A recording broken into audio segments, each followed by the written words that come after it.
Steve Dangle Podcast. Powered by Sports Interaction. Wanna bet? Steve P. The Steve Dangle Podcast. With your hosts, Steve Dangle, Adam Wilde, and Jesse Blake. Let's go! So, I wanted to, first off, shout out that if you want to download the Sports Interaction app, which is brand new, you can on the QR code on this video. So if you're watching on video, the QR code, bottom right-hand corner, you should be able to do it. Just click it with your phone. So it'd be over there? Yeah. So in my imagination, it's over there. And I want to shout out a couple of people. First off, Audie James, who took the pinata pick yesterday, a 5,000 to 1 bet. So he put $2 down because he's Toonie Steve in it. Yeah. And Audie does our Game Over Calgary feed, and he's amazing. And if the Flames had scored in the first minute, he would have won $100. Wow. Which is pretty cool. And then another... Did they? No, they didn't. And then Rick Calder, who's another listener of this show, said, when I did the pinata pick, I got 27 minutes in as a goal for the Winnipeg game. He's like, not a great spot, but I Toonie Tuesdays it. And because Toonie Steve, you know. It's fun. I did a basketball one. It was Donovan Mitchell to score 37. Oh. Yeah. And again, it's really low odds. Not a bad guy, though, to try. No, not at all. Yeah. And I was like, 37? That's about right. I could have got like, I don't know, 14. That's cool. Or something like, yeah. Whatever. Well, okay, so Jesse, speaking of basketball, I wanted to show you guys this before we get started. And if you're ever wondering what it's like to be a Canadian watching and consuming American content, I want you to have a look at this. Is it up on screen? Mm-hmm. Okay, so this is geography in Canada according to Americans. And first off, I love the catchphrase at the top because it was "We the North," but they have it as "We are the North" from the NBA on TNT. And then look at where they say Kitchener, Toronto, and Montreal are on the map. If you look, that is Hudson's Bay, and they have what? Toronto up near where Thunder Bay is, and Kitchener too. Montreal is somewhere in, I don't even know where that would be in northern Quebec. None of the places they're talking about are featured in this photo. Exactly. Montreal, Toronto, and Kitchener, none of them are featured in this photo. And they're of course talking about the growth of basketball in Canada, but it's the part of northern Quebec and the part of northern Ontario that not a lot of people go to. Newfoundland and Labrador is in this photo. What the hell is this? All they had to do was Google it. That's all they had to do. What on earth? Sort of reminds me of when the Jays were back in the playoffs for the first time in like 25 years, back in like 2015. And, we were used to our own broadcast team calling the game. Oh. And the MLB's like, nope, our guys. And that's what they do for every playoffs. And did we get stuck up about that? And one of the guys called Lake Ontario the ocean that was on. I forget who was that. He's a former player too. I forget his name. It was very funny. And he mentioned turf every 5 seconds. That's right. Yeah, could not stop talking about the quote unquote AstroTurf, which isn't even the name of the brand anymore. Because Canada, as you all know, does not have grass. Yeah, exactly. It's too cold. It's too damn cold. Too cold for grass. I just thought you'd find that funny, because it's kind of.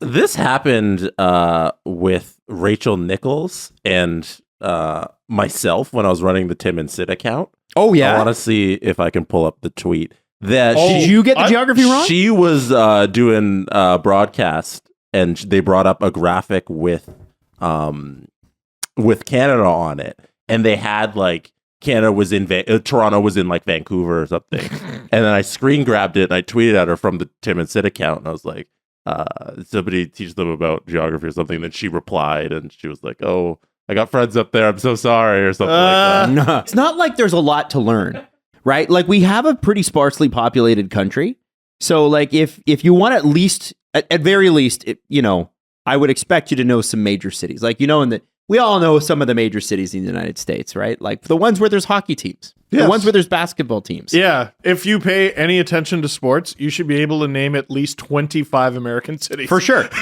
And if you can name 5 Canadian cities, I'm good with that. No, you should be able to name 7. Well, if you're like... We have 7 hockey teams. If you're an NBA person, you may not be because you're like, why would you... Like, if that's all you do, you just live and breathe NBA.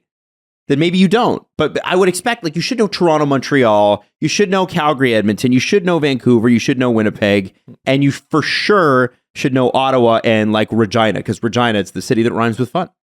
Yeah. Oh, definitely. Like, you should know that. You should know that if you were ever an elementary school student. Absolutely. Not because they taught it, but because the students taught it. What do you have that up there? So this was November 5th, 2018. Rachel Nichols was talking about Toronto, I guess, and just how the GTA works.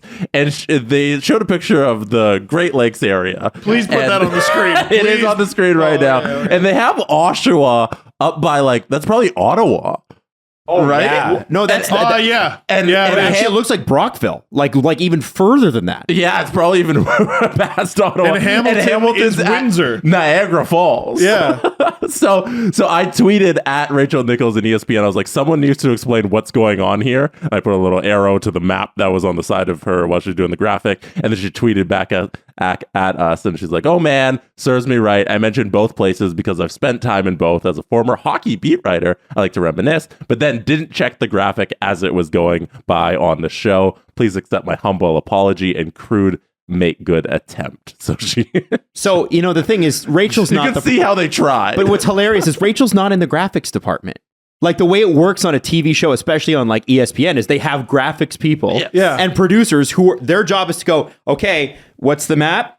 All right. And then they have a producer who looks over the person that makes the map and goes, let me double check that. There has to be someone in the process that's like, hey, is this right? Yeah. Yeah. Like okay, so for our show, our show's a little like not a little like it. It's not anything really like it. It's exactly but like what are you about ESPN. you know PTI, where it's like they do 3 minutes on each topic and then or a minute on each topic and they move on, and then it's like at the end of the show, here's what we got wrong, right?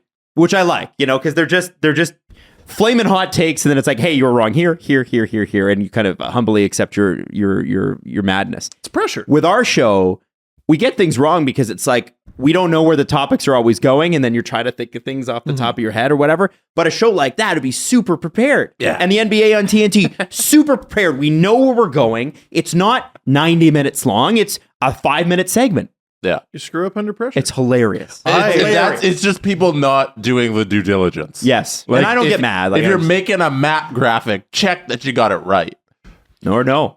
I got a Or don't. or don't.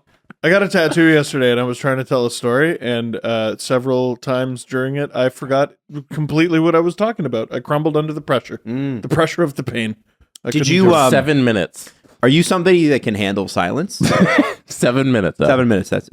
You mentioned the tattoo. Do you want to see it? It's really badass. Hey, Steve got a tattoo, guys. That's why he's wearing this cool root sweater that he's going to take off eventually. Are you putting it on? Are you showing it off? Do you want me to show? Well, you got an SDPN shirt on under it. Of course, you're going I to think take it. you take also it off. brought it up, so you clearly want to show it off. By the way, the reason We weren't talking anything about the Anyway, tattoo. so listen, for those tatted among us, I don't know how you found a you way. want me to show off the tattoo? Yeah, Okay. yeah. Or Okay. it's like, yeah, that's cool. That's great about your kid. Anyway, my Ferrari is okay. What do we got So here? the reason is not so that I could unzip it and show it on the show. The reason I wore this is so I didn't have to put a sweater over my head Oh, okay. because it really, really hurts.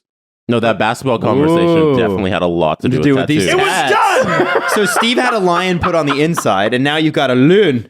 A loon, Oh, your camera's off. I can't show and I will turn it on.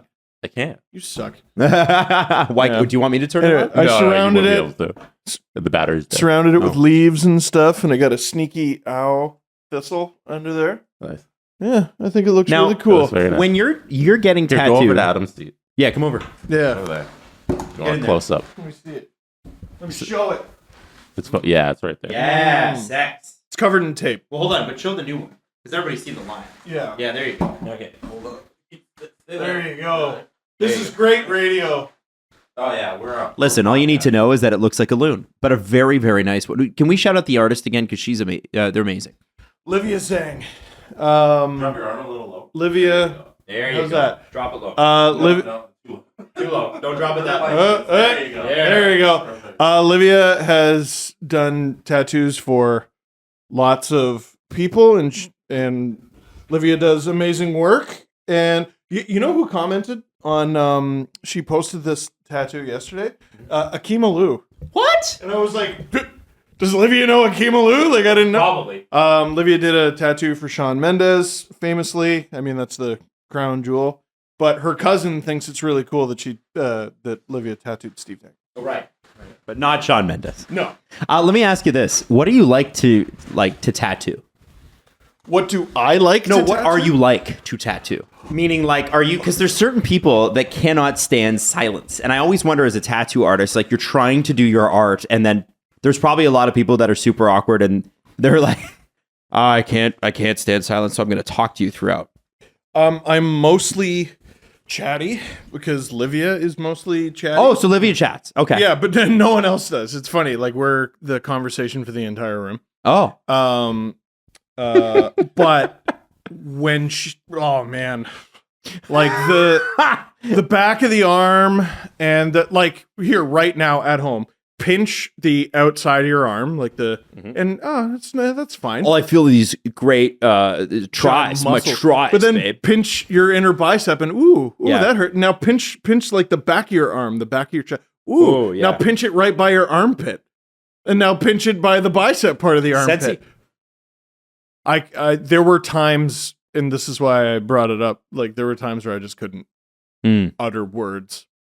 I just had to go to You're just a hurting. dumb place where I didn't have to say anything because I couldn't think of anything. I It was think pain. That's the worst place to get hit with a paintball too, right up in here. Oh my god! It hurts like hell. I can't even imagine that. Jesse, what are you going to say? Why? What? Because you look like you got something funny to say. It's a nice tattoo. Yeah. I like the part where Steve's like, that's why I brought it up. And we're like, what? I wanted to talk about my fucking tattoo. I'm not ashamed. I wanted Just tell us you want to lead the show with it next time. no. No.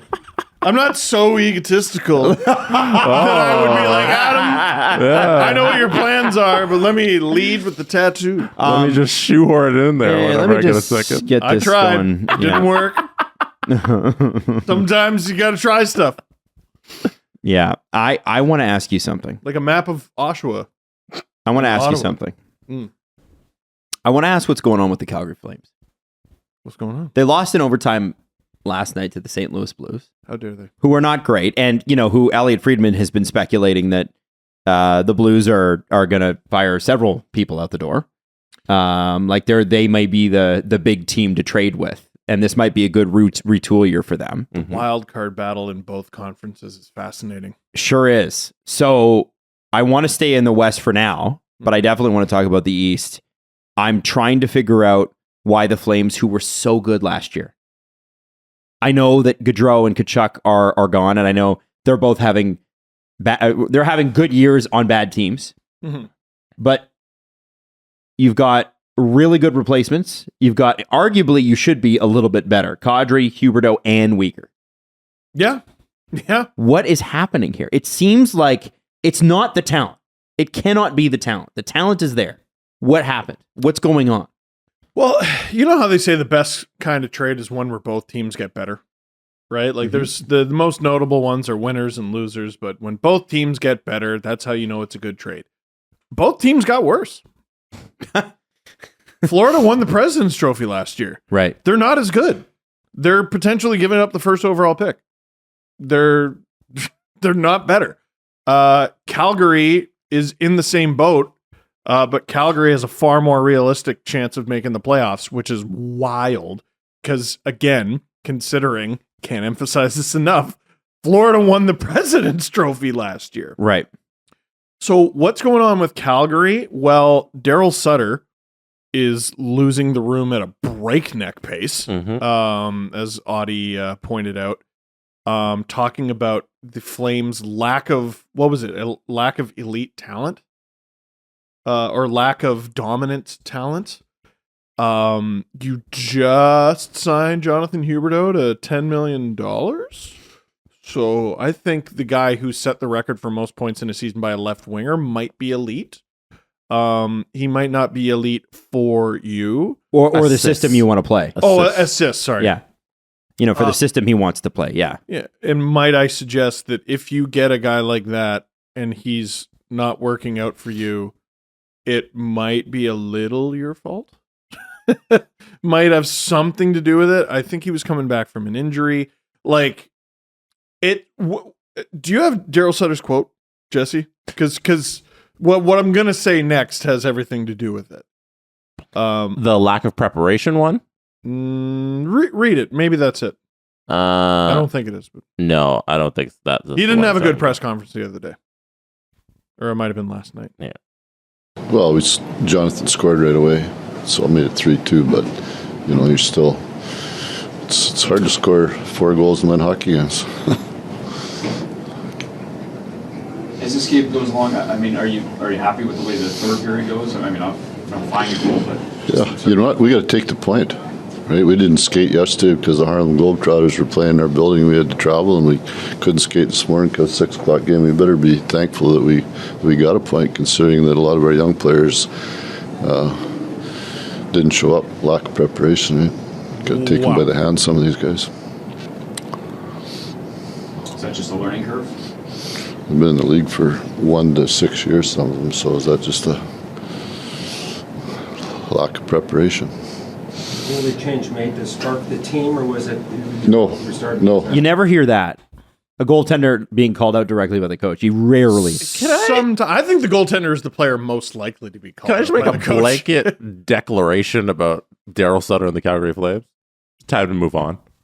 But this guy was in Jack Did I Adams. not say that? Jack Adams' contention last year, right? Yeah. That's such a It's change. not last year anymore, and Yep. there's a thing in the NHL where you fire head coach, and all of a sudden the players are a little happier.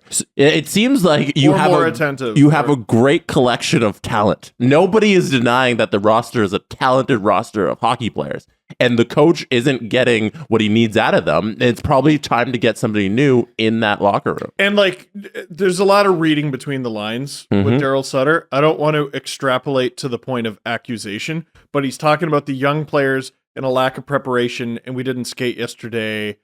They can't get prepared. What are you really saying, Darryl? Yeah. Was where'd they go?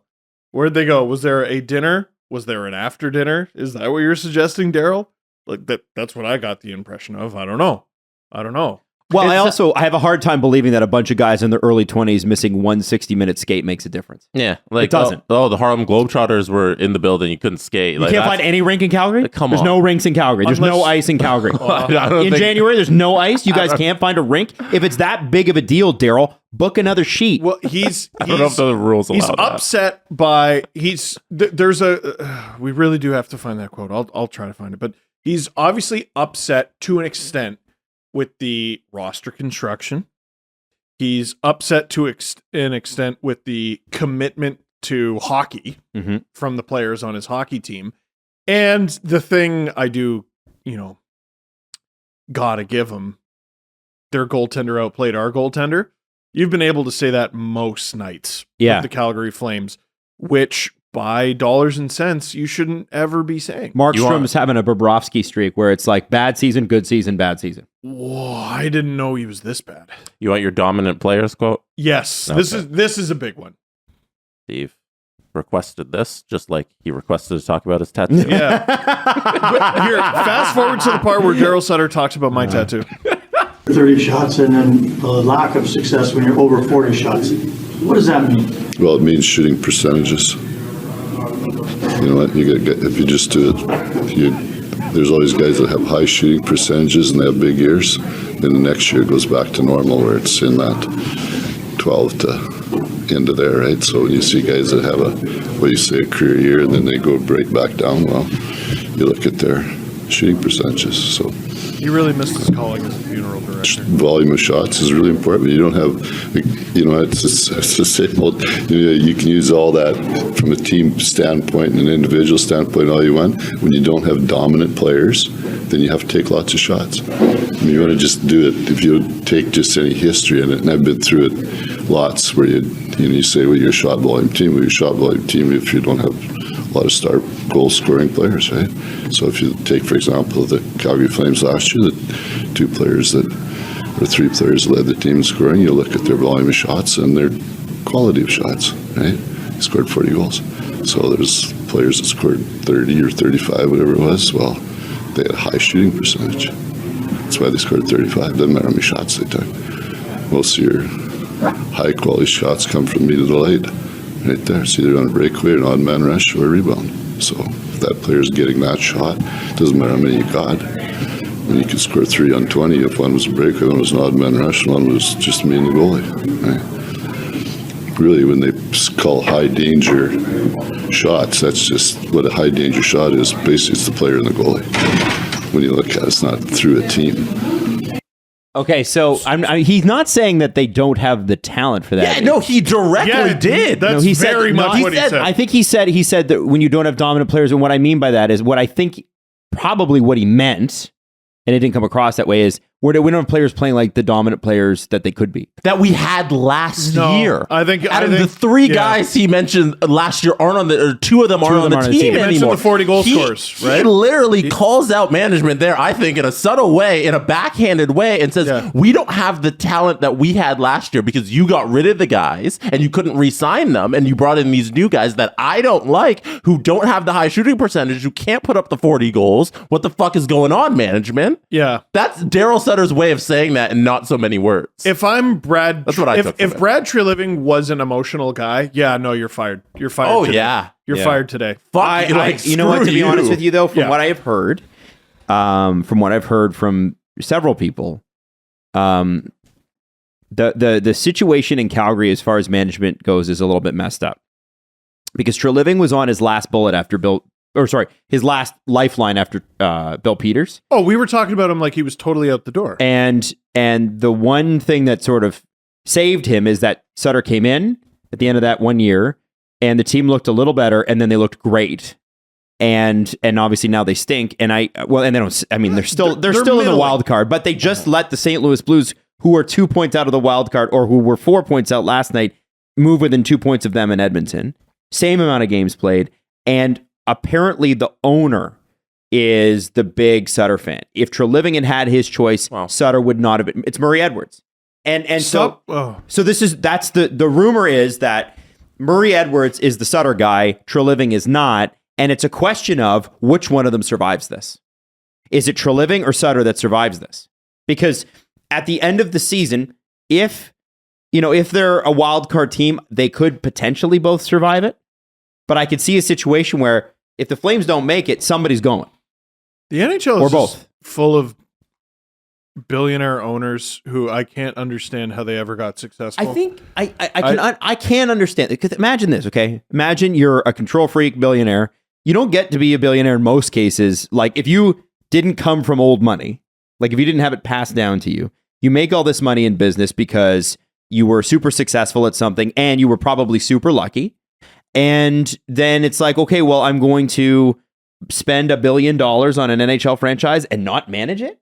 Mm-hmm. I'm just going to give it over to this guy. You're telling me I spent $2 billion on this fun little toy and I don't get any say? I'm not going to. I'm going to hire people for sure. Well, but listen, Murray Edwards, I know you're cheap. Fire Brad Treliving and you do it. I mean, you do it. No, listen, Darryl Sutter's your guy. Fire Brad Treliving and you do it. Play first line center too. Yeah. Okay. Whatever money you're paying your general manager, if you're making decisions for that general manager, all the money that you're paying that general manager is just lit on fire. Mm-hmm. It's a donation to the Treliving family. They really need it. Like, what are you doing? What are you doing? You pay a guy you pay a guy to do a job or you don't. Yeah. No, Steve, your point is right in that the best owners in pro sports are the ones who hire the smart people to do the jobs for them, and they just back them with the money. You know? No, but you don't understand. To the owners, they're the smart people. Right. You know how much money the Aquilinis are just lighting on fire at any given moment? You say, oh, yeah, no, we need to bring in Rutherford and Patrick Alvin and the Sedins, and I still make all the fucking decisions. Arson! Money Arson! Yeah, I think you are the Joker. That's a t-shirt. Stop it! They think they when you put it in terms like that, what you should be doing as a billionaire is trying to find the best manager for your team and then letting them do their job. Yeah, me. And I wake up every morning and I see the best manager for my team in the mirror. I'm a billionaire. You best bet your ass I know what I'm doing. Darryl Sutter's my guy. I think when you put it in terms like, okay, well, you think about what's the revenue for a home game? It's probably $1 million for a home game in the playoffs. Between ticket sales and concessions and all that, it's probably about $1 million. $1 million bucks numbers. It could even be more. That might be conservative. Yeah. The 50-50 in Calgary always gets up to like $500,000. It's crazy. Yeah, but you got to give Western Canada anything east of Ontario. They love the 50-50. Love a 50-50. Oh, man. Here it is. A typical home game makes $1.3 million in ticket revenue. Just ticket revenue. Per regular season game, yeah. And, if you buy some jerseys and you throw some concessions on that, maybe it's a couple $100,000 more. Yeah, so it's about 1.6 in revenue, I think, total. So if you play, let's say you do a Leafs, you're a 7-and-out team like the Leafs have been, okay? Hey, for you. So let's say you have home ice advantage like they did last year. Mm-hmm. Well, that's 1.5 times 4. That's Alex Kerfoot and Pierre Engvall paid for in a week. Done. Done. The Leafs would be up near the $3 million range, to be fair, because they charge a little bit more. So they get a little bit more in concessions. They own the building. So that's Matthews' contract wrapped up in a week. Yeah. The Leafs, it's stupid money. Like, that's crazy money. Tell me the players don't deserve more. No, they don't, because small market billionaires need to survive, Jesse. Anyway, we're getting off topic. Yeah. Jesse, can you click on the Flames schedule one more time and just to have that on the screen? So start the month with a game in Winnipeg, then in Calgary, and then it's 1, 2, 3, 4, 5 games on the road, and they lost both of the first 2. One to Chicago in overtime, which is inexcusable because it's Chicago. It's a disaster for both teams. Max Domi, unbelievable OT goal. He's getting traded. Mm-hmm. Well, or he might stay. And then St. Louis, you need to win both those games. 1, because Chicago is a must-win game. 2, because, you have a home and home with St. Louis. The one in St. Louis tomorrow should be a bloodbath. If at the end of this 5-game road trip, the Flames have a losing record, like if they drop 4 of 5 or 5 of 5 potentially, Sutter's gone. Well, but is he though? Because if you're pretending like the general manager has a say here. Yeah, and I'm harboring under the illusion. Changes quick though. Well, I don't know. Lose that many games in a row at this point in the season. I don't know. Changes quick. Adam, I know you don't have a show called the Adam Wilde Sports Report, but I trust your reporting on this issue. In that I don't think the GM's making all the calls here. And if it was any rational general manager, I think you're looking at in the next and very near future moving on from the head coach. But if he's not making those decisions, that decision is not being made anytime soon. Trilivit, like we all fawned over the offseason he had. The 2 best off seasons this year have been is relative to what the expectations were, have been close to disaster so far. The 2 teams we fawned over the most in Ottawa and Calgary, and it's not like Calgary's bad. There's still many teams would kill for that. They might make the playoffs. They will likely make the playoffs, but it's sort of at this point. You would expect Calgary to be in the hunt for the President's Trophy. That's what the expectation was. This should be a contender. For sure. Top 5, top 6 team? They should be a contender. You got one of the most important pieces of the Stanley Cup champion. And you've got one of the best defenses in the league. And you had that anyway, and then you got Mackenzie Weegar. Yes. It got better. Huberdeau should replace a guy like Johnny Gaudreau. Mm-hmm. Of those 40-goal guys, you still have Elias Lindholm. They are in a playoff spot. I know. For everything we're saying, they are in the first wildcard spot. They got 47 points. Edmonton's in the second wildcard spot with 45. St. Louis ties with Edmonton just outside of the playoffs with 45 as well. But look at Nashville and Colorado. Look how close they are, and look how many games they've played. Mm-hmm. Nobody thinks Colorado is going to miss the playoffs. That's a playoff team, so one of these spots is going to be bumped out. Not only is Colorado not in a playoff spot, but there are 2 non-playoff teams ahead of them right now. That is a dogfight down there. Edmonton's in a playoff spot too, which is wild considering everyone taking a shit on them. But again, St. Louis and Nashville and Colorado have all played fewer games and are all right there. It's funny because Edmonton and Calgary kind of got similar situations with a lot of talent and effort is And not a free being agent goalie they gave a lot of money to. efforts not being had in either city. Yeah, Edmonton though. I give Edmonton a little bit more leeway because they have bad defense, and they've always had bad defense. But now it looks like it's a lot of bad defense from the forwards. Like there's been a couple plays where teams are just dancing through the forward group, and it's not pretty. And that, oh my gosh, the fucking power play last night versus the Kings. It was 4. The Kings went 4 for 6. Edmonton went 0 for 6. Oh, I believe is the numbers. But that's on the the problem, right? If side. Edmonton doesn't go 4 for 6, they don't have a shot. Yeah, right? not good. See, I give Edmonton a little bit more leeway because balance-wise, Calgary's the more balanced team. Edmonton has goofy offense, questionable defense, and if Stuart Skinner is not in net, you won't win. I see a more easily definable roster construction problem with Edmonton. And with Calgary, Sutter should look 3 hours up the road for roster construction issues. Well, and with Calgary, I don't see the same problem on paper, but look at them. They're at almost the exact same spot in the standing, so it might be time for a different mindset. Time for a different billionaire. Different or that. I mean, listen, we're giving them shit, and Colorado's not even in a playoff spot right now, but at least that's understandable. Yeah. Well, they didn't have anyone for like a month. Right.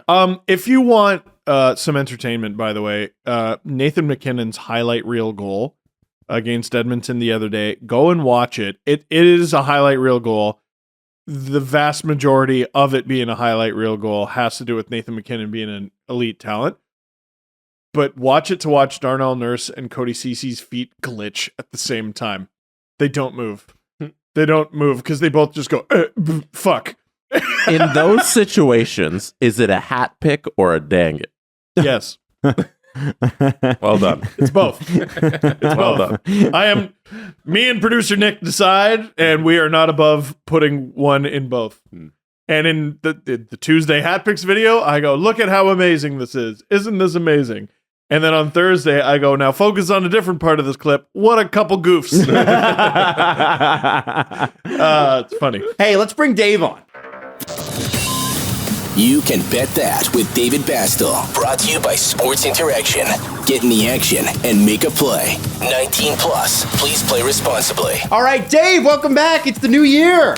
Woo! Hey guys, Hooray. Listen, Happy New Year. I know you got some these. Okay, so the prop bets on Sports Interaction on their brand new app are going to be the best when it comes to hockey. That's the goal. It's the best hockey bets you can find. But Steve, you got some bragging to do.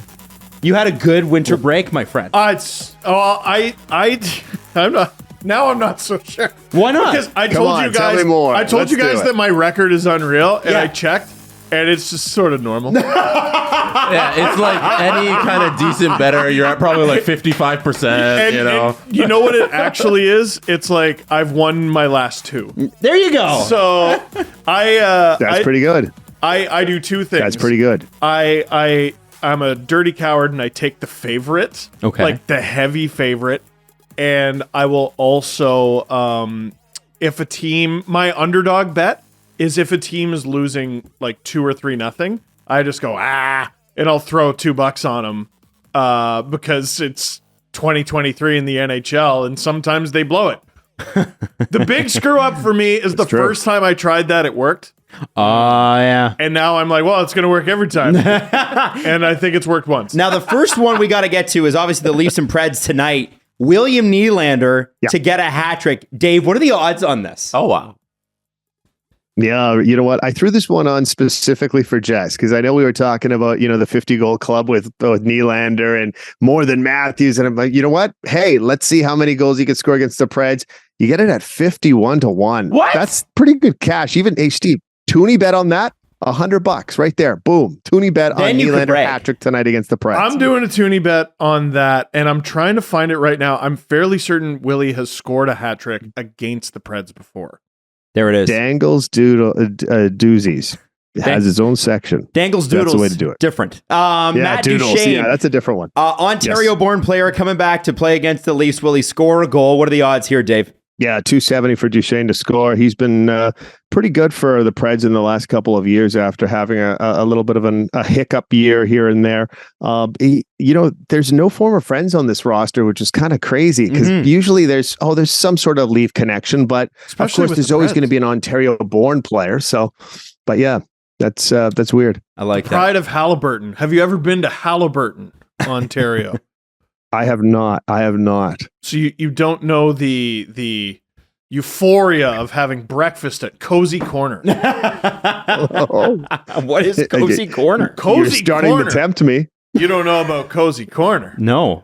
So I learned about Cozy Where are we Corner. going with this? I learned about Cozy Corner because Mike Myers Mike Myers, the actor, not the murderer from horror films. Right.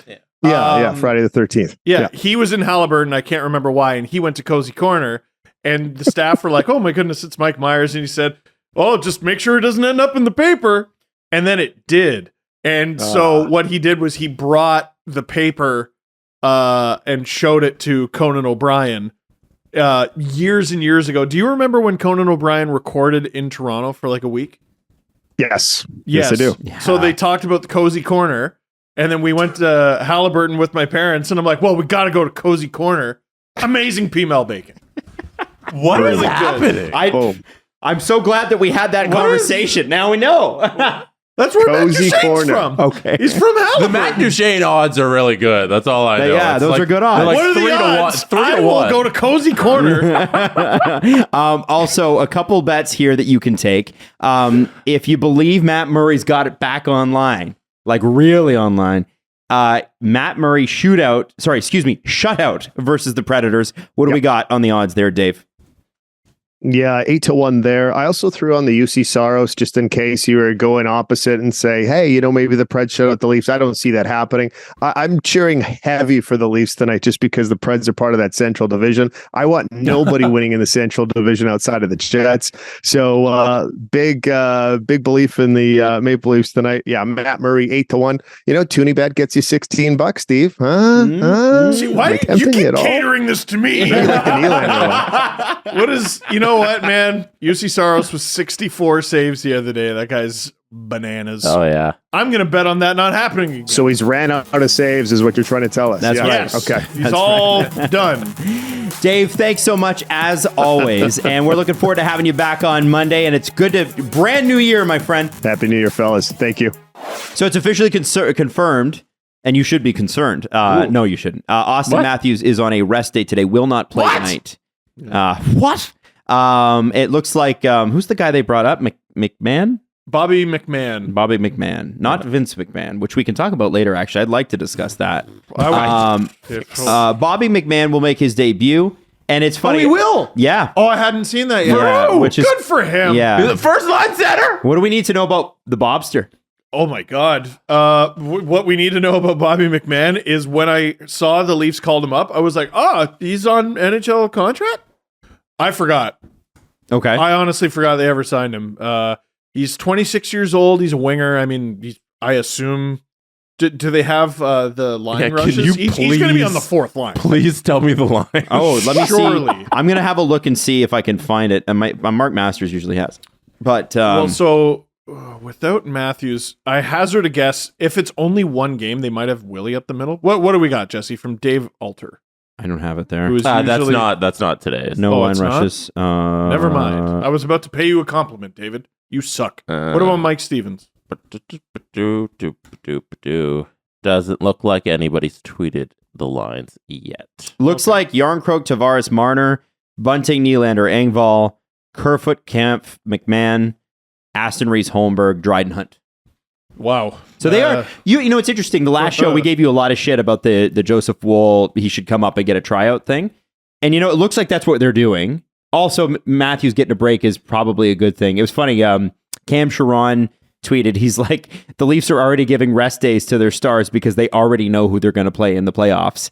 And he's like, that's so true. Great playoff format, guys. It's true. It's sort of like we shouldn't know in January who the Leafs are going to play. That's frustrating. But we know.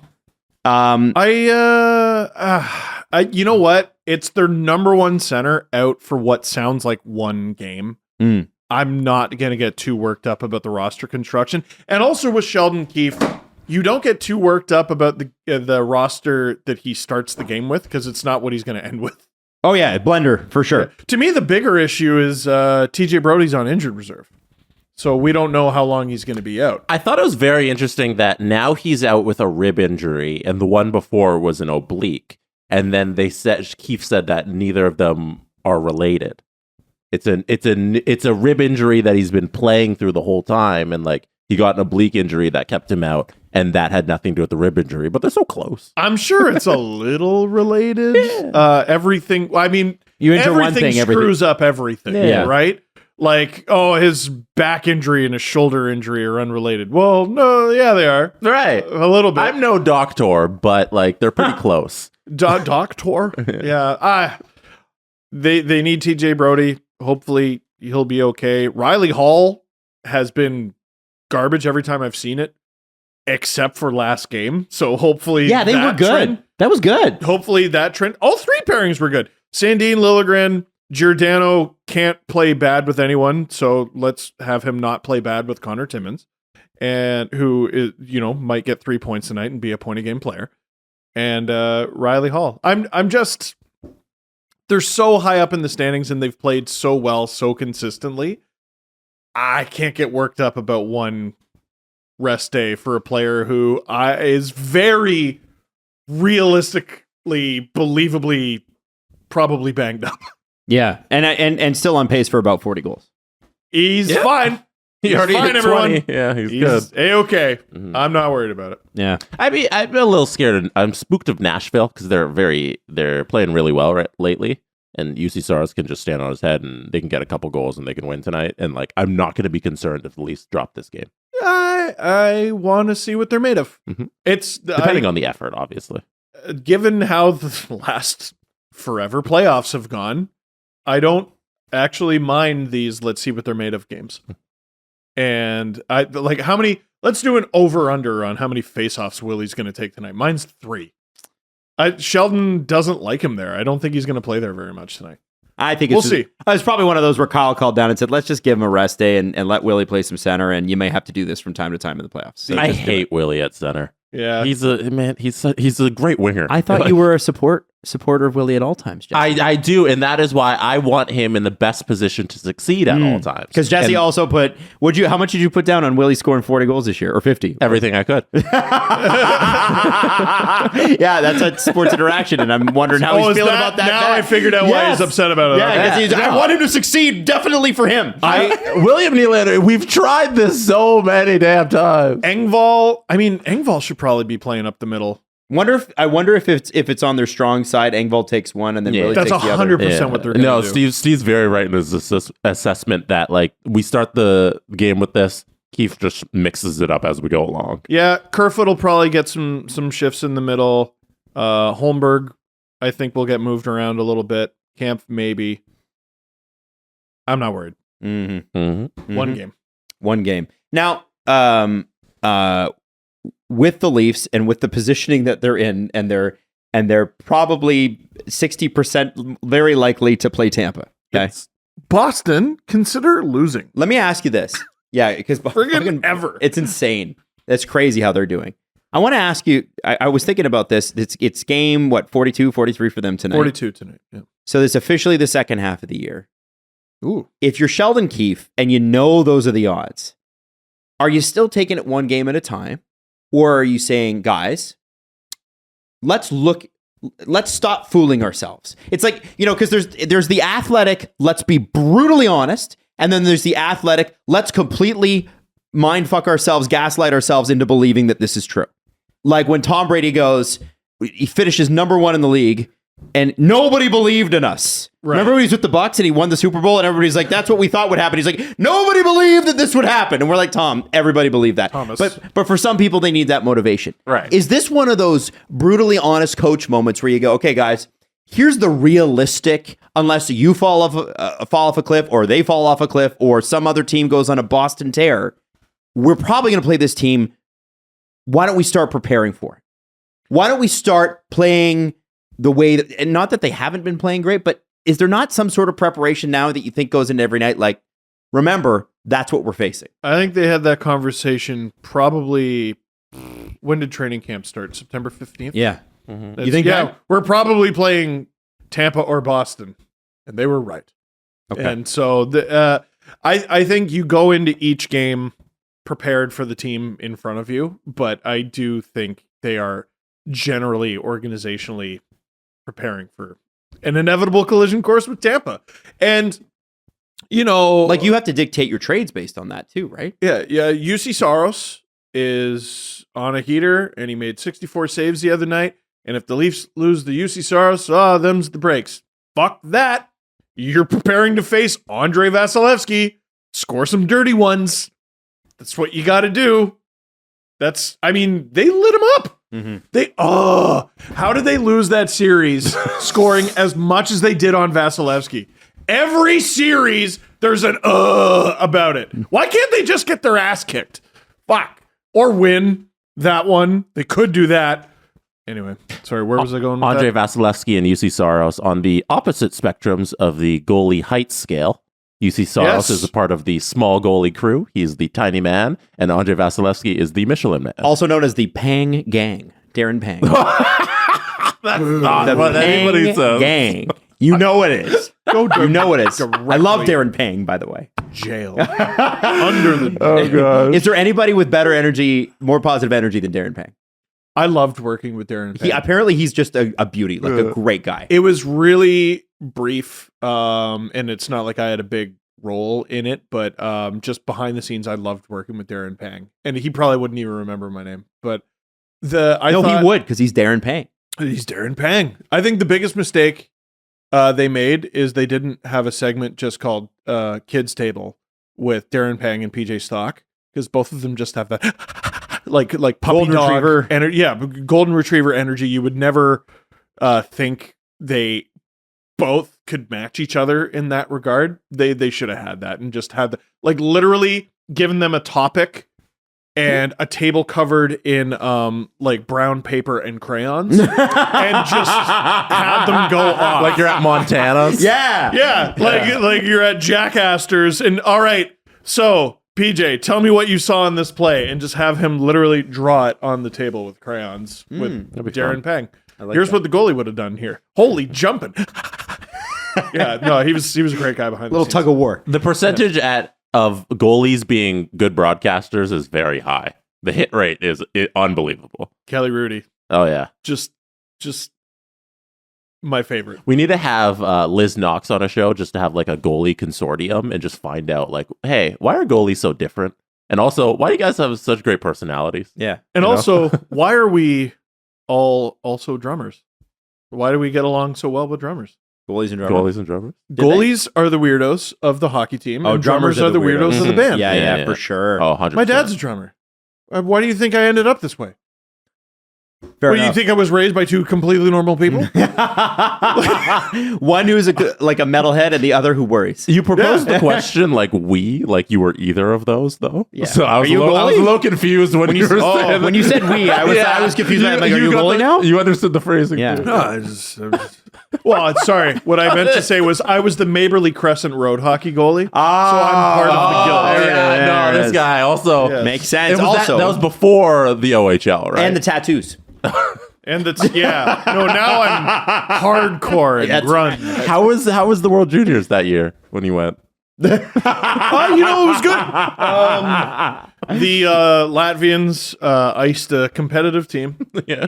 And we only beat them 16-3. I didn't have a great night. I'm really glad you brought up the World Juniors, and I'm going to bring this up again Friday earlier in the show. But we recorded with Gord Miller yesterday, Agent Provocateur. Yeah. And he was amazing. I find out about the guest for Agent Provocateur when you all do. Like, I didn't know you had Gord Miller on. He was okay. So first off, I don't know how we even got into it, Jesse, because you were watching it, but we were he was explaining, and I think I asked him about like, how do you pronounce those names properly right away? These are kids you probably haven't seen play. Like, how did that happen? And he goes into different countries and he's like, you try to get it in English as close to their language, but there's certain things that we don't say. And then so he went through the Czech and the Swedish, and that we've all been saying Teemu Solani's name wrong this entire time. Oh, and Peter Forsberg and Yeah, Zetterberg. he used Forsberg as an example as well. Like, so it's so good. And then he talks about, and I didn't know this happened, but it happened in Western Canada. It's happening right now. He brought he was one of the guys that brought a Ukrainian team over, and they played at the MTS Center. Yep. 9,000 people showed up, and they're playing in the university, I guess, championship right now. But it's like so cool. And then he rips Allen for his Twitter account at the end of the show, which is very good. Funny. It's funny because it's so weird because you guys have that recording with Gord Miller yesterday, and then today Liz and Carell on Noxie and Cax have on Isabella Germain, who did the PA at the World Juniors. And it's announcer week on SDPN. I guess it is. Because we have those two shows coming out. Agent Provocateur drops Thursday and that drops Friday. And you had the exact same conversation about the names. You guys, it's funny because you'll do your version of it. They do it with Gord, and then Liz and Carell, they talk about that with Isabel, and it just came up in conversation. Like it wasn't planned or anything. You guys both went down the same route because she's French. Or both her parents are from Montreal, and she does her best to give the family. She's like, okay, if the family's in the crowd, Joshua Waugh is there. He's French. English announcers, Joshua Roy. She's like, if Joshua's dad is in the crowd, I want them to hear me say Joshua Waugh. I can't do Joshua Waugh. Yeah, it's not even Joshua. Like that J is soft. Yeah, she said it was like fantastic. It was like butter coming off her tongue. So, and she's like, I want them to hear that because that's gonna just put a little smile on their face. That's gonna put a little twinkle in their eye. Oh, that's hearing cool. their kid's name correctly pronounced on the PA. So you guys, they have the exact same conversation that you have. It's a fascinating conversation. Gord would call Alan about clients, like, how do you pronounce the name? And Alan's be like, I don't know. Yeah, and you know, when you get to know Alan a little bit, like, you have to understand, Alan doesn't give a shit, right? Like, he doesn't care if you like him, he doesn't care if you agree with him. That's Alan is going to be Alan. And so he, like, they'll call, like, Gord would be like, okay, Alan, because a lot of his Czech and Slovak clients are one of Alan's specialties, right? Everybody from Marian Gaborik to all the people we've had on the half of the Czech Republic is represented by Alan. Absolutely. Yeah. And so Philip Hronek. So yeah, so I guess Alan is like zero help. Zero. And Alan, like, when you see him on there, he's like, yep, sorry, I'm not gonna. Oh my God. It's very funny. Very, very funny. Is it Martin Frick? Yeah. Yeah. I want to talk about just back to hockey for a second here. Not that wasn't hockey, but 17 teams, according to Greg Wyshynski, as of this morning, are using LTIR. Yeah, I mean, it's a really smart system, right? Salary cap is there. So by definition, 17 teams are overspending the cap. Yep. The salary cap is there so that teams spend less money so the league can be more viable. And here is more than half the league spending more than that cap. It's working really well. It's silly. It's freaking silly. And yes, I know the Leafs are among them. I didn't even see the list. Oh, of course the Leafs are among them. I know they're among them. We've got like 3 players on long term. For sure. It's built into the Leafs business model, for Christ's sake. Yeah. that they will spend over the cap. Most of the Shanahan era, they've used LTIR. You know, I think it was last Seabrook year. is a member of the Tampa Bay Lightning. Yeah. Wasn't there? And was last year as well. Does he get a ring? Clarkson came back to the Leafs. Who else is on LTIR that's never going to play again? A bunch of guys. Man. I mean, potentially Muzzin. Yeah, likely Muzzin, unfortunately. Yeah. I hope that's not the case, but I want him to take care of his family. Ton of guys. The Leafs only have 3 on LTIR. Brodie, Robertson, Muzzin? Victor Mete. Brodie's on IR. Oh, he's not on the full thing Muzzin, yet. Okay. Robertson, and Victor Mete on LTIR. And like, you never want a player to get hurt, but it is advantageous to use LTIR. You know who's on LTIR for the Leafs right now? Right now. Like you just mentioned, I think Jordy Ben is, and Victor Mete is, right? Mm-hmm. Yeah, I named the 3. Yeah. Wait, and did you say Carl Dahlstrom?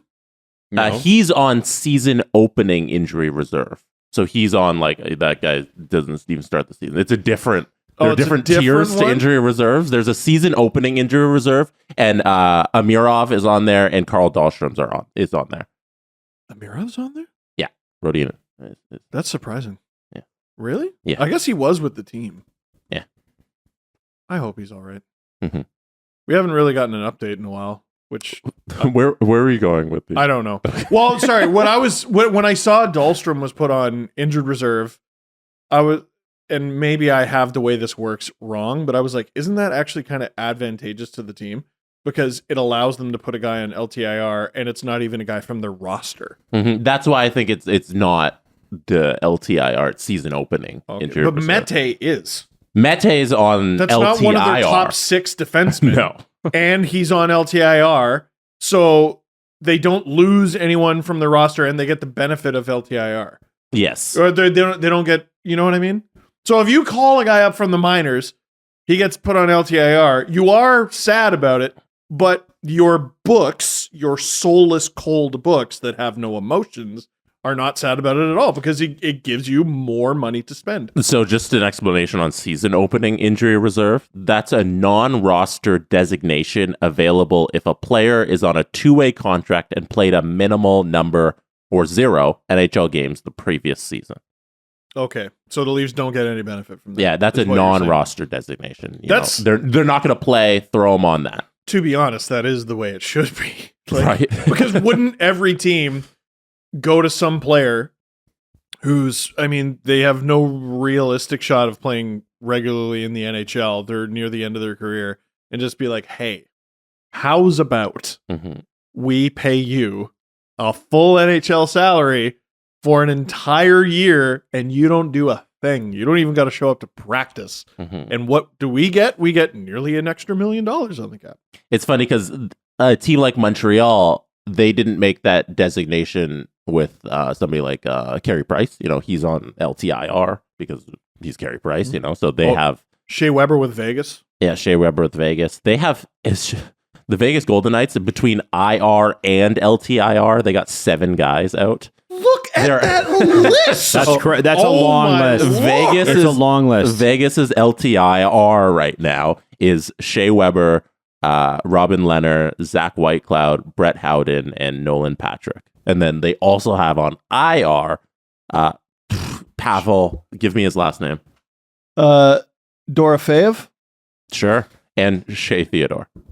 Yeah, Shea Theodore needs to come back. He's on my fantasy team. And he's also really good. Really good player. Man, a lot of those players on LTIR have big old contracts too. They do. Yeah, for Vegas. It helps. Yeah, last year they overdid it. Yeah, last year they got punished. Yeah. They way overdid it. James Van Riemsdyk, former Leaf. What? Has hit 900 games. Wow. What do you want to say about James Van Riemsdyk's career? Oh, man. He is 6 shy of 300 goals, by the way. I'm surprised he's shy of 300. He's done it the hard way. He's battled through a lot of injuries and I think he's played hurt a lot. Takes an unbelievable. You know what I've never heard in an interview? Like someone ask a player like James Van Riemsdyk, who makes his money at the front of the net, who's the hardest cross-checker in the league? Oh, that's a good question. I want to know who people start asking now that you brought it up. Whose cross-check hurt you the most? What is the toughest injury you've ever played You got to think Jamie Benn's up there, Ben Sherratt's up there. Yeah, what's the worst bruise you've ever got? Well, JVR would have come up like tail end of Pronger's career, but I think they would have been teammates. Thank God for him. He would have cut his teeth playing against Shea Weber. Yep. I don't think he ever got Darian Hatcher, who like how many ribs were broken because of Darian Hatcher and vertebrae fracture. Yep. And that was back when it's like, oh, that's being a man. Yeah, it's tough. It's tough. He's a great example. There's been an increased conversation this year with Tage Thompson, sort of not writing off young, highly touted players too quickly. He was drafted 2nd overall in 2007, and because he, I think, played an extra 2 years at university, he was like forgotten about. And when he wasn't unreal immediately, screw this guy. Like he was traded for Luke Schenn, kind of at the bottom of Luke Schenn's value. And it was a risk for the Leafs because JVR made more money. That more money, by the way, was $4.5 million. And then he was one of their better forwards for a long time, including a 40-goal season when they were trying to contend. 36. But yeah. He didn't hit 40? No, he never hit 40 ever in his career. You're a liar. No, 36 was the most with the Leafs. And then he signed the big contract with Philly. Yeah, but you round up. Yeah. Yeah, I'll give you that. I mean, his first year in Toronto in 48 games, it was the shortened year, 18 goals. But, you know, the next year, again, they're trying to be good, but that was the next 18. That was the first 18-wheeler year, I think, 27 and 82. Like, he had some really great years, and he was fantastic on the power play. Underrated playoff performer as well. Right. Yeah. Great player. I hope he's not cooked after this year. I hope he keeps going. Yeah, he's only played 21 games, but he does have 16 points so far. And so if he can just get... That's really good, man. Yeah. Like, he's overpaid right now. He is. Yeah. And then that contract will expire. And then he signs a reasonable deal, and hopefully he gets a couple more years in the league. I want to ask you guys, I saw this article today, and actually, full disclosure, I used it on the morning show this morning. On Virgin? Yeah, but I wanted to talk to you guys about it. Okay. So, it has to do with toys. Oh, dear. Now, if you remember, about 5-6 years ago, Toys R Us in the United States, not in Canada, different company, same brand, filed for bankruptcy because nobody was buying toys in the same way. They're buying them online or whatever. People freaked out about the giraffe going away. Yeah, they're not Jimmy the giraffe. What is his name? I don't even know. Gerald? Jerry the giraffe? Yeah, I don't know. Whatever. Don't know. Anyway, long story short, the toy business is really back. Oh. And the people that are driving it are those over the age of 25. Adults who buy toys. Go! Adults who buy toys for themselves, not for their kids, for themselves, are becoming one of the main contributors to growth in the toy industry, according to a report by CNBC.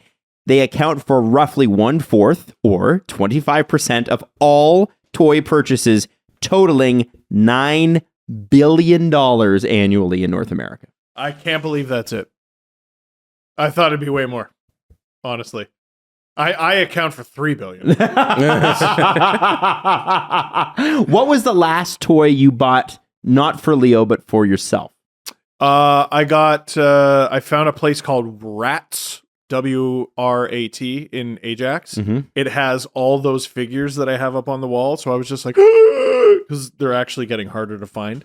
Are they? Yeah. I bought an Edmonton Oilers Grant Fuhrer to replace my Canada Grant Fuhrer on the wall because the Canada Grant Fuhrer box is all screwed up. Okay. And I bought a Ray Bork because I didn't have a Ray Bork. So that was the last. Does that count as a toy or is that a figure? I think that's would be in the toy category. Yeah, right? they're categorized as toys. So it's interesting. I think this number would be a lot bigger if video games were accounted, but they're not. Yeah, that's a different industry. That's not a toy. Yeah. Well, I feel like The game. if you're of that age, when you were a kid, you played with toys like consistently. Now I'm sure kids do still play with toys, and I'm not talking Leo. Leo plays with 1 billion toys. He's 2. Yeah. He can't play video games yet. But I think once you get to video game playing age, aren't you more interested in playing video games than with toys? I know when I started playing video games, I played with toys less. Right. So like we were the last toy generation. I also think when you start getting into like hardcore video games, like when I'm thinking like Smash Brothers, when you have like Smash Brothers tournaments when you're 14, you're not really in Toy Zone anymore. It's like you're playing sports usually, or you're not playing imaginary like G.I. Joe or whatever. Yeah. Jesse, what was the last toy you bought for yourself? And I'm asking this question because I am trying to think of one for me, and I don't know. I actually don't know. Yeah, I don't really buy toys. Right, like, that's for what myself. I mean. Yeah. Like how far back can we go here? It's I forget the year, but it's a Mustang, isn't it, Adam? That's There a car. you go. That's a car. Yeah, but it's a toy car. That's a right. toy. Yeah, it's not for practicality. No, like I totally get this because like when you grow up, if you have the privilege to do it, you do stuff you couldn't do as a kid. Yes. You know, like this is, yes. like, I 100% understand all these people are like, yeah, I want to play with Legos and build those. Like I see it on like TikTok, people who like really into Lego and they build the amazing Lego sets, like Star Wars stuff. And, there like, is some Star Wars Lego that I want to get away. my hands into. Yeah. They come out, they have F1 cars now. Like they have the McLaren one. Yeah, Yes. they have the Look how F1 excited Lego you sets. are. Yeah. Build that like inside. like toys. that stuff. Like I'm like, oh yeah, fucking go at it, dude. Like who cares if you're 50? Like take yourself, have some fun with your life. Go build the Lego set, all that kind of stuff. Okay, so we were talking about it on the air this morning, and people said exactly that. Mm-hmm. There was one woman who called in, and she said, me and my husband have I'm a big Harry Potter and Lord of the Rings fan. She said her husband's a big Deadpool fan. He's got like a life-size Deadpool, like Ryan Reynolds sized. Why not? Nice. He bought it for $1,200. It's now worth $4,000. Hey. Oh my And their collection, they estimate, is worth $200,000 right now. Oh my God. Okay, And that's that's a lot. That's a lot. And you know what? She said, like, I'm blessed to be able to spend that kind of money. It's to a lot of people, that's really stupid.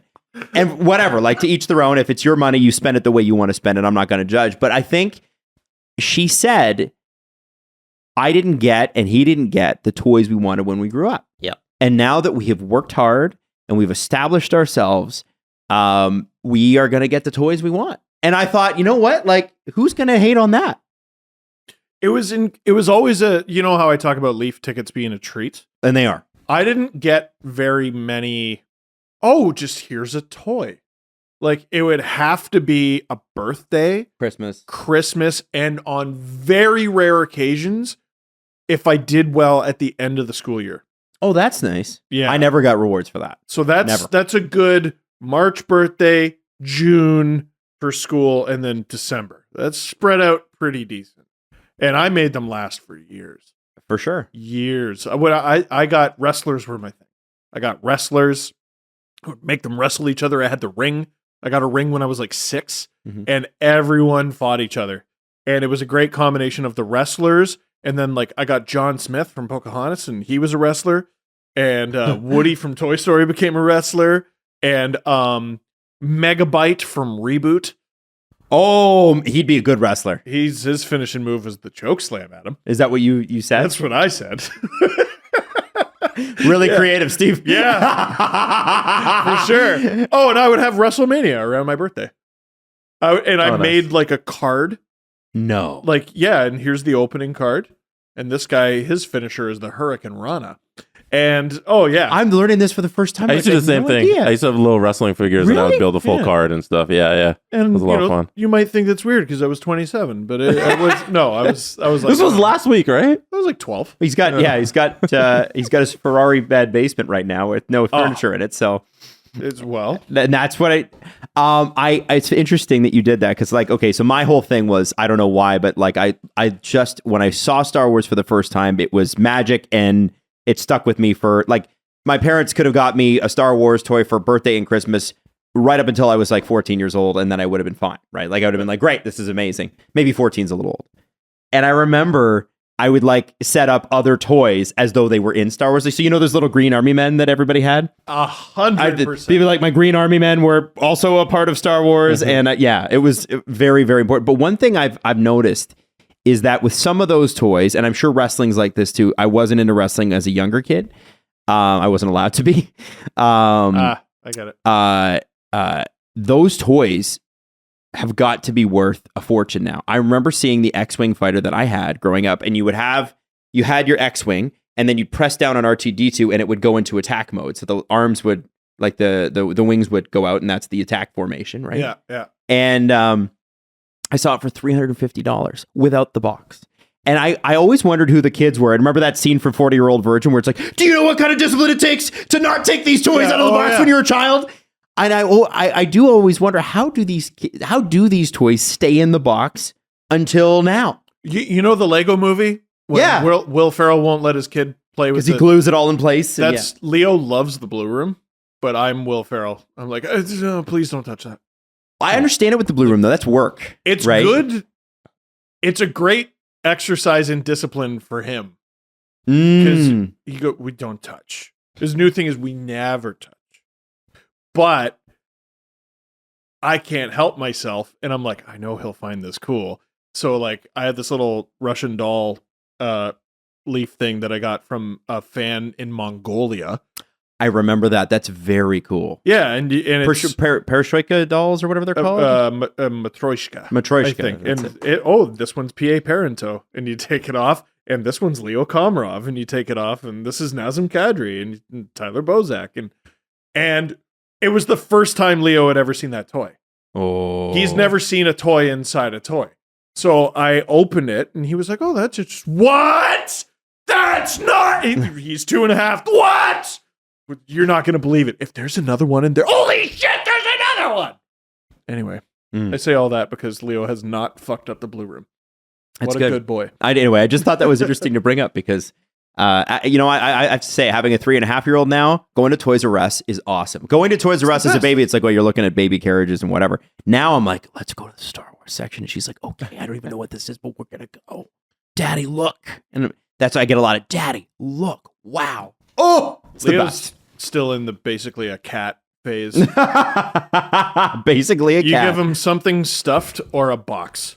What did you send me, Jesse? It's for the press conference. Okay, never mind. All right. Okay. All right. Do you want to do the press conference? Yeah, sure. Let's Is do it it. all questions about my tattoo? I hope so. You think you know which way it's going to go? Do you? No. No?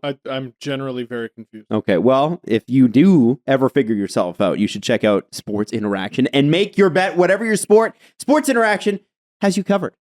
When do they have you covered, though? They have you covered on their new app Oh! that I am holding in my hand right now. I'm looking at a bet. I don't know, Matty Beniers and Jim Montgomery throwing them to win the Jack Adams and Calder. Whoa! Pre-game, live betting on all major sports, Seriously? and prop bets like Jesse just pointed out. Check it out. If you want to bet, head to sportsinteraction.com/SDPN, or you download the app in the App Store. Super easy. 19 plus. Please play responsibly, like Toonie Steve. The Presser. SDP.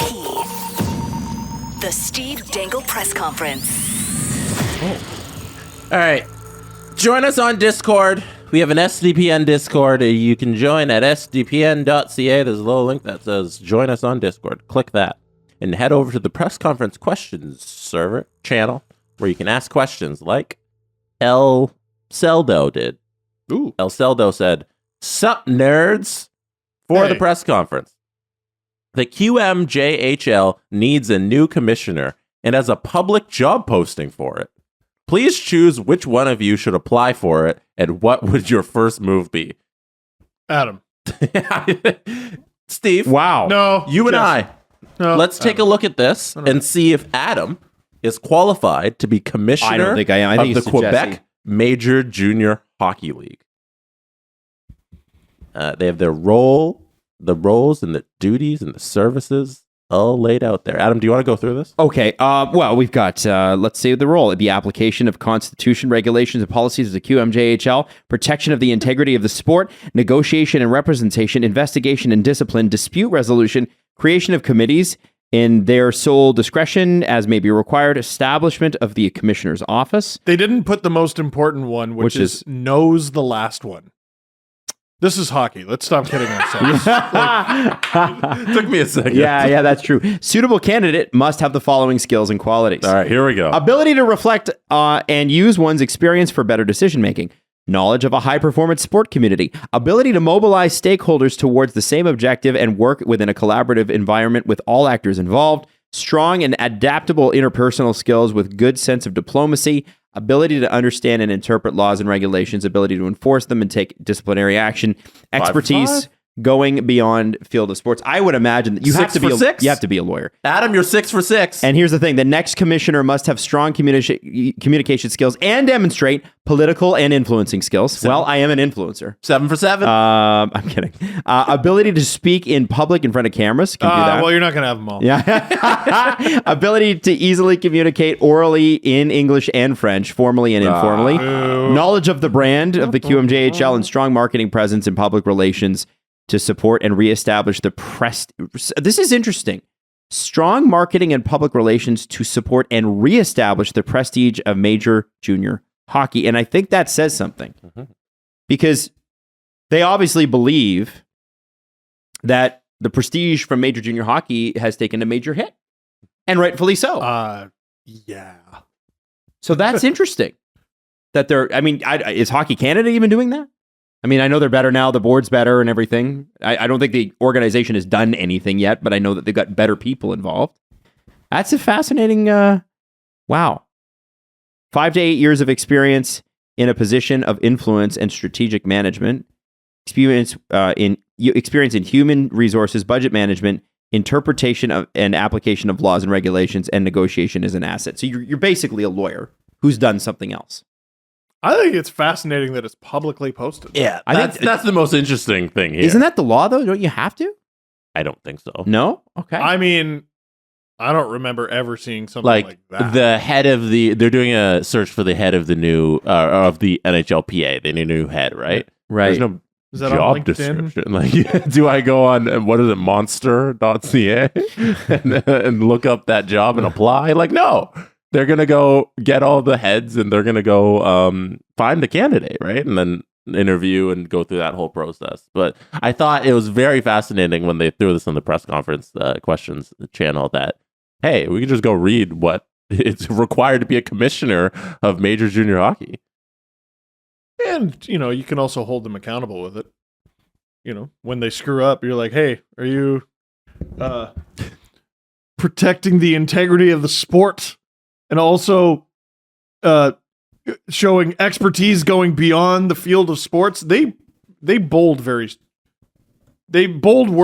with little to no pattern. Expertise going beyond the field of sports. Wow. You need to do that. Microsoft Word, not a requirement. Not a requirement. You don't need No, What? you might have an assistant who can use that. Oh, so you're just hiring Man. an idiot then. I have somehow been able to make it through most of my life not knowing Excel, and I'm grateful for that. Because every time I see someone who does use Excel, I'm like, oh my God. I don't think it's very fun. It doesn't sound fun. I don't think it would have come up in any of your jobs. No, and I'm grateful for that. Lucky. I'm grateful for that because it makes my eyes spin. I'm just you're giving me flashbacks to when I worked for Junior Hockey Magazine and had to call up all the different stations or all the different teams, and I would always call the QMJHL first because they were the first ones awake. Oh, smart. Well, the Eastern teams especially, Yeah. not Quebec is in the same time zone, but the Nova Scotia teams and New Brunswick teams were up, and you would call, and they would say "Allô, bonjour," and you would say "hello," and the reaction to your hello varied. Just, Yeah, it was either "oh, hello" or "hi." it's funny. French in France as well. Same thing. Oh, Like, really? They're like, you say bonjour, and they're like, okay, I speak English. I get it. And There's someone on TikTok who pretends to be like a barista or whatever in France, and every conversation starts the same. I speak English. Just looking at you like you're a booger. Last thing here. This question comes from Lay. I'm not going to read the question directly. It's basically, what are your thoughts on what's happening in WWE? And I don't want to touch this with a 10-foot pole because I don't feel like I'm smart enough to know what's going on. I also don't have all the information. But you guys are quite passionate about Vince McMahon's going-ons and his selling of the WWE. So I'm going to give you 3 minutes on the clock as we end the show. Okay. What are your thoughts on what's going on here? So I'm not going to get terribly in depth either, but I do feel like I know just enough to take up the 3 minutes. okay. Adam Wilde, you got to give him some space. I'm gonna.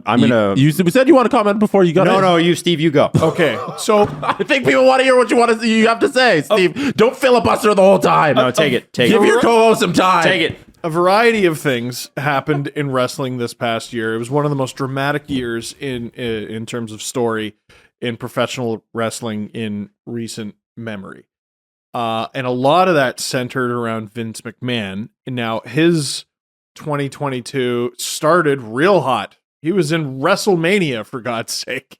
He took a stunner from Stone Cold Steve Austin at WrestleMania less than a year ago. Then accusations of sexual misconduct piled up, and I mean piled up, lots and lots and lots. So I think it totaled 22 million paid out or something like that. And the misuse of company funds. Right. So a lot of Vince McMahon is in WWE for one thing and one thing only: to make them money, to make them lots and lots of money.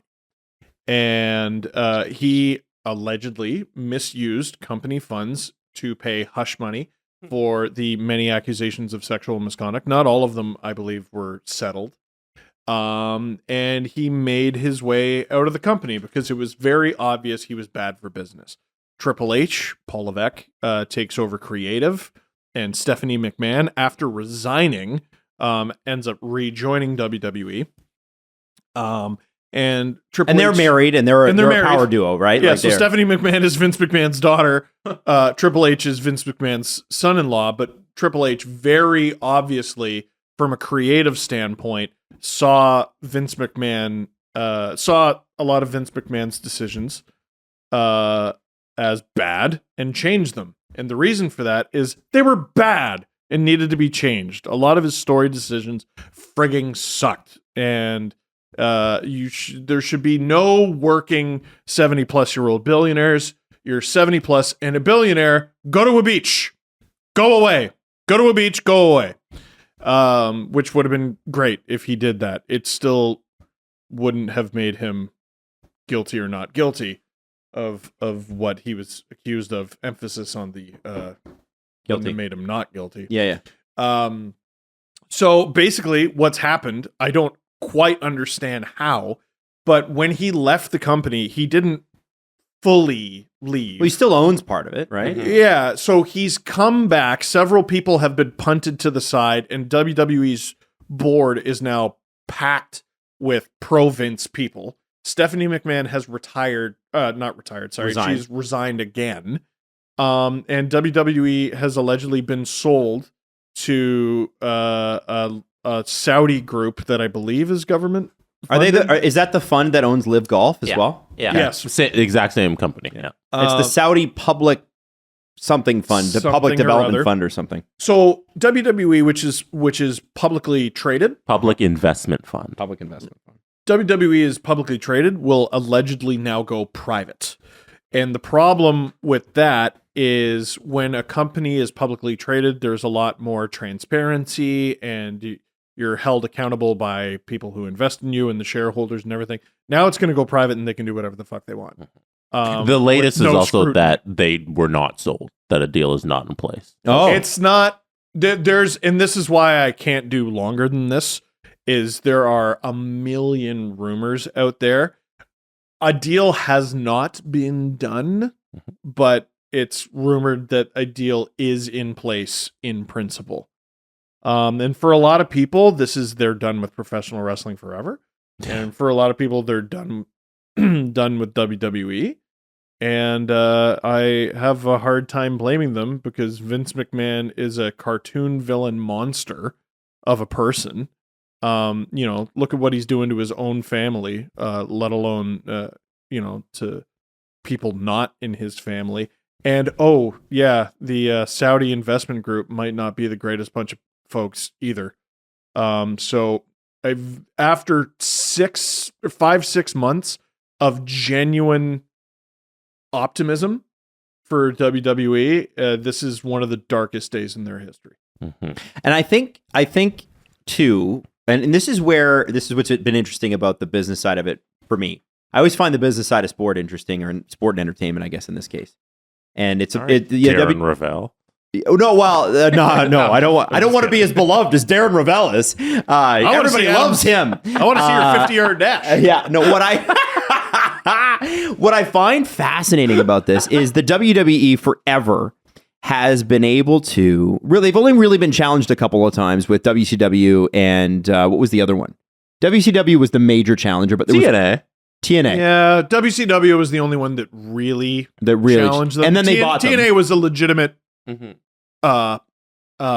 entity in the sphere, but they never threatened to topple them. Right. AEW is the most realistic competitor WWE has had since WCW. And that's what I wanted to bring up because a lot of wrestling fans like AEW a lot better than the WWE. If they were both starting from zero today, AEW would probably still be on top. But the WWE has 50 years of history. But they ain't. Because they got, the WWE can still go and sell out an arena where they're doing smaller places. And I think it's fascinating because they've been able to operate basically with impunity in that space because who was going to challenge them? Mm-hmm. But I think they had an opportunity to really modernize this company and bring it into the new world, and they chose not to. And I think this is a huge opportunity for AEW to say, we're not, like sometimes the best brand is, most of the time it's not, but sometimes the best brand is we're not them. Oh, yeah. We are what you like, and we're not them. sometimes that's the best thing to beat. And I think it'll be fascinating to see how this goes. I think this might be good for Impact Wrestling. Oh yeah, like there are so many fascinating storylines. Like there are droves of people who left WWE, went to AEW, and some of them benefited from it, and they got big pushes, and they got to do the wrestling that they wanted to, and they got to be treated like the star that they thought they were. Others found themselves in the mid card, just like they were in WWE, and undervalued in WWE. And they wanted to go back to WWE, especially when Triple H took over. And some of those NXT people from WWE's basically minor league system, developmental, some of those undervalued NXT people that went over to AEW wanted to go back to WWE. And the most fascinating one to me is actually a behind the scenes guy. Do you remember William Regal? Mm-hmm. The British guy who always push up his bicep? Loved him. So he's like a huge developmental guy behind the scenes. So he left WWE when Vince basically took over NXT and ruined it. He went to AEW. But then, soon after, Triple H takes over, and William Regal was essentially Triple H's right-hand man. So he didn't want to be in AEW anymore. And it's my understanding that they parted ways amicably. William Regal very recently went back to WWE, and it sounds like Triple H is right on the verge of getting punted again. Wow. So it's honestly, it's like Succession, but wrestling. Yeah. Mm-hmm. So let's say, I don't know any of this, but let's say William Regal signed a deal with WWE, and it's for 3 years, and it's full no compete. WWE could just be like, all right, we're going to pay you, but you're going to be a paid hostage for the next 3 years. You're not going to be doing any work for us. You're not going to be doing any work for AEW. You're not going to be doing any work for anyone. Call that a gardening contract. Yeah. And this is because it's so eerily, now that I'm watching Succession, it's so eerily Succession style that I wouldn't put anything past them. Interesting. Vince has complete control, and he's so much worse in real life than he ever was in kayfabe. Right. Okay. Fascinating. I wanted to get that thought. That's cool. That's a monster. Okay. All right. Well, it'll be interesting to watch. Okay. So we will be back Friday, but do not forget that tomorrow, brand new Agent Provocateur with Alan Walsh and Gord Miller. And also, when's Noxie and Cax coming out? Friday. And CJ show, of course, tomorrow, as well as the Trade Dine. No, CJ show's Friday. CJ show Friday. On his hand. That's right. He's day-to-day with a hand injury, but he's going to be back. What a trooper. The Steve Dangle Podcast. Powered by Sports Interaction, Canada's Sportsbook. Follow the guys on Twitter at Steve_Dangle, at Adam WYLDE, and at Jesse Blake. Connection complete.